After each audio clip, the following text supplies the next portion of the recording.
This is a KTM RFS 450. Today we're going to be learning how to do a valve adjustment the quick and easy way. The first things we're going to do is remove the seat, the tank, we're going to loosen the radiators and remove the radiator braces. There's a couple of years that this procedure won't work exactly the same one. That's the 03 450 and the 03 Plus 525 SXs. Okay, these are the tools you'll need to do this project. Once you get the tank and seat off, then you're going to want to remove radiator braces, loosen the radiator mounts, remove covers, screws. So we'll go through that real quick. To easier access, you're going to remove this one tank mount. You're going to remove your radiator cover. And this pertains to both sides, not just one. Loosen the radiator bolt brackets. Make sure you put everything where you can find it when you're done.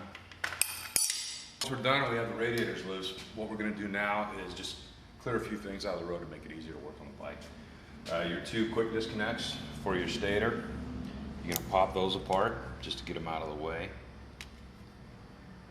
We just want to clearance this area and make it a little easier to get into the back valve cover. The easiest way to do this is get a ratchet wrench. That way you can get up under everything, speed through it, and not have to be fighting a one-turn wrench at a time. So we just buzz through here. If you do this according to the KTM manual, you need to drain the radiators and remove them. But there's really no reason to. With a long screwdriver and a feeler gauge, you can get right in there. One thing that's really nice to do is if you have an hour meter, that way you can track the exact amount of hours you have on the motor. That's run hours, which then you know exactly how long you've been running between valve adjustments. Otherwise, it's all just a guess. As you can see here, we've installed an hour meter in the air box of this bike. So the hour meter picks up on a lead that you drill a little hole through the front of the air box, small enough for the wire to go through so it seals. Then you run the wire up, and you can see right here where you take the wire and you wrap it around the ignition coil. And all that does is it senses the electrical field and causes the counter to run. So the counter is actual hours of runtime. It's not how long you've been out on the trail. You'll find there's a big difference in how long your trail ride is versus how many hours it is actually on your motor. Now to set your top dead center, usually you have to go from the front here. There's a lockdown bolt for the crank. You have to figure out if you're 180 degrees off top dead center. The way we adjust the valves here, we don't need to do that, so that's a few less steps that you have to do. What we do, put the bike in high gear, rotate the wheel forward. Using the compression release makes it easier to rotate forward. And what you're going to do is you're going to rotate it forward until you see one of the rocker arms move, either the intake or the exhaust, it doesn't matter. So if you look down there, you see our intakes are moving. Now if we go past that, you're at top dead center, but you're 180 out. Your valves are in the overlap stroke of the cam. And as you can see, if I move the wheel at all, both intakes and exhaust both move at the same time. One's opening and one's closing. That's the wrong top dead center. So what you want to do is roll past it.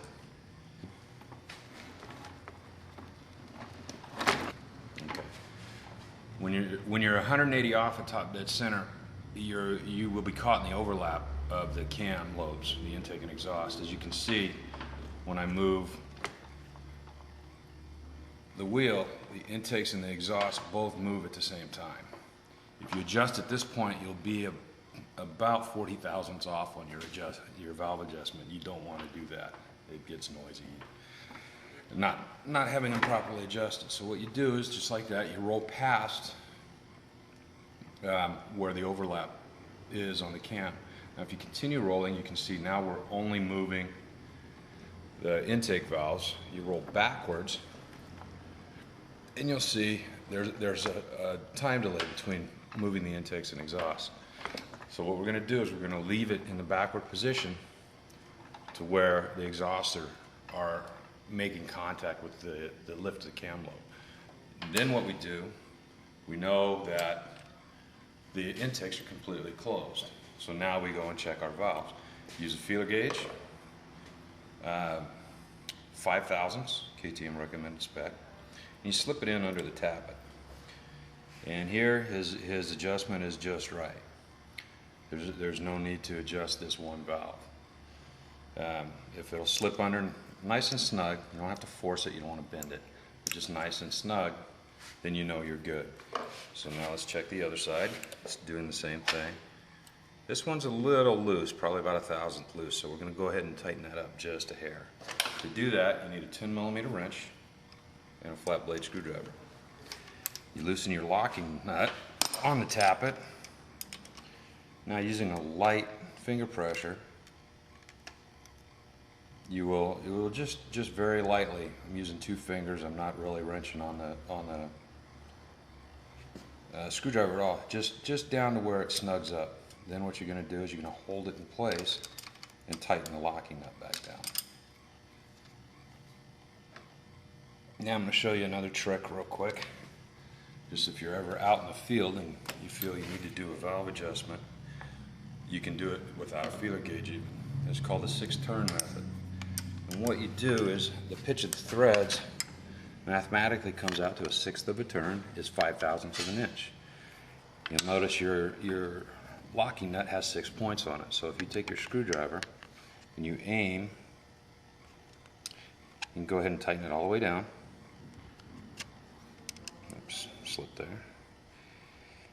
Line up with one of the points of the nut. Now what you're going to do is you're just going to turn the tip of the screwdriver to the next point on the nut, and that's going to be 1/6 of a turn. So we're going to go from here to here, and then you lock it down, holding the adjuster screw in place. Now it's about 10 foot-pounds to hold those in place. You don't really want to wrench on them very hard. Now here's our 5/1000ths. Slips right in, perfect fit. We didn't even have to measure.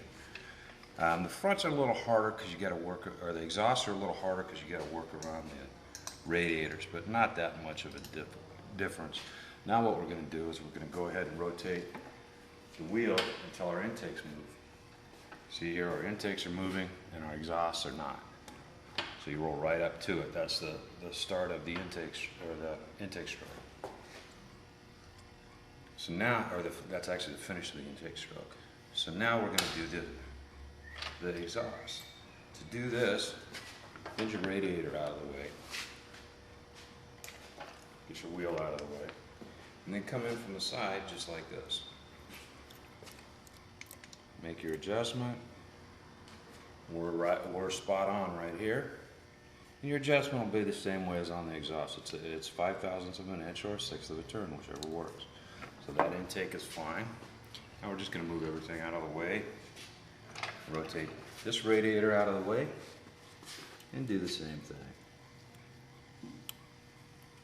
And that intake is perfect, or that exhaust is perfect. That's pretty much it in a nutshell for doing your valve adjustments without having to worry about top, dead center, or locking anything down. What we're going to do now is just put new gaskets on the valve covers and button everything back up.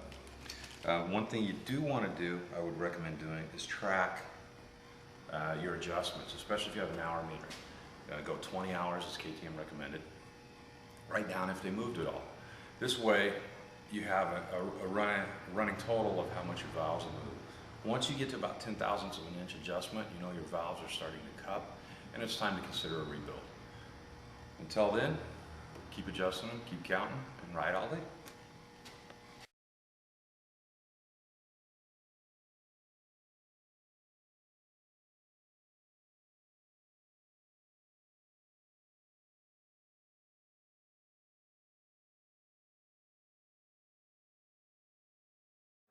The only other things you're going to want to do, there's a couple of heads that the feeler gauge won't work on. It's the 03 450SX, which uses a conical valve spring. The problem with that is, as well as, today we're going to be learning how to get started. Once you get the tank and seat off, you're going to need to loosen the radiator braces, or What now? You do that again so I can see them both moving. Oh, you're filming. Thanks. What are you talking? What do you mean? Like what? Yeah, exactly. Turn that. Get away.